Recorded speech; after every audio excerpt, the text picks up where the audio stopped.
Hi! In front of me is OnePlus Nord CE2, and today I would like to show you how you can operate voice recorder on this device.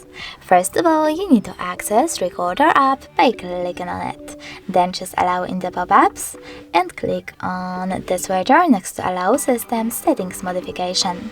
Then click on the back button and tap on this blue one to start the recording. You can pause it or unpause it by clicking on the same one.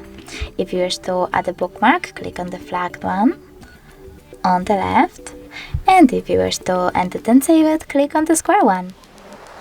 Now name it however you wish to. I will go with some gibberish and choose save. As you can see, my recording was successfully created. If you wish to play it, just click on it.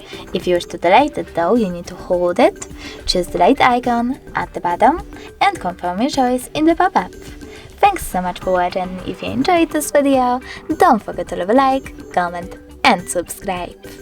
Bye!